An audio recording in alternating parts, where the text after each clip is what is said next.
د افغانستان ملي لوبډلې ځوان الونډر کریم جنت وپیژنئ.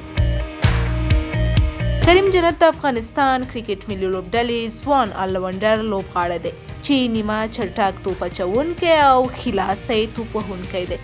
نوموړی د 1998 کال د اګست میاشتې پر 11 نیټه د افغانستان په مرکز کابل کې زیږیدلی دی.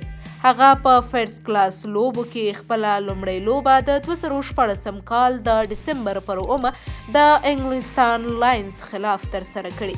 هغه همدارنګه د 2014 کال کرکټ نړیوال جام پر مهال تر 19 کلونو د کم عمره افغان لوبډلې برخه و. کورنۍ او تجارتي کرکټ کریم جنت د ظاهر خان سره سم د 2018 کال غازي امان الله خان یو ورځنیو سیالیو پر مهال په 12 ویکټو سره مخکښ توپ اچوونکی و.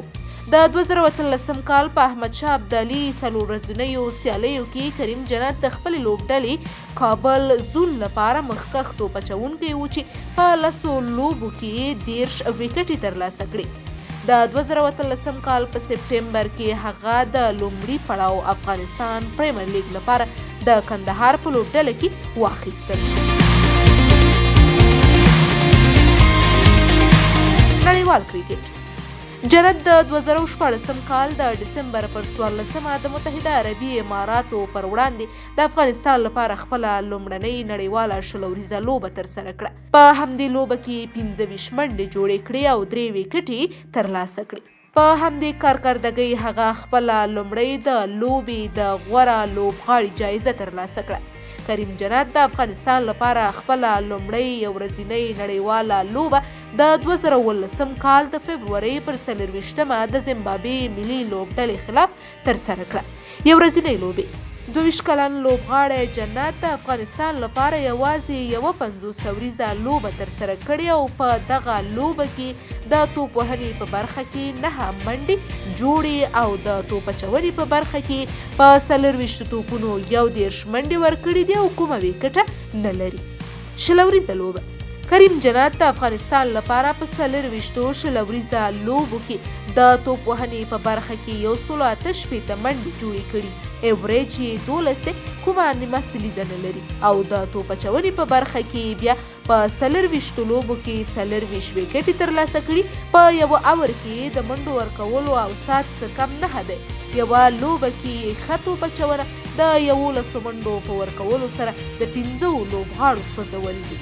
فرست کلاس لوبې جنت تر اوسه 18 فرست کلاس لوبې ترسره کړي چې په یادو لوبو کې 1250 منډې جوړې کړي او یوه لوبه کې زیاتې منډې بیا 211 ناسوځېدلې منډې دي چې په یادو 1249 منډو کې 3 سلیزې او 50 شاملې دي او په همدې فرست کلاس لوبو کې د توپ اچونې په برخه کې په 18 لوبو کې 55 ویکټې ترلاسه کړي چې یوه لوبه کې ښه توپ اچونه د 50 منډو په ورکولو سره د 4 لوبغاړو اوټ کول دي.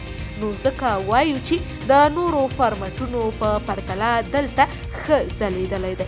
لیست ای لوبې کریم جنت 21 لیست ای لوبې ترسره کړي چې یادو لوبو کې یې 422 منډې جوړې کړي او یوه لوبه کې زیاتې منډې 28 دي او د توپ اچونې په برخه کې په 21 لوبو کې 11 ویکټې ترلاسه کړي او یوه لوبه کې ښه توپ اچونه د 42 منډو په ورکولو سره د 15 لوبغاړو سوځول دي.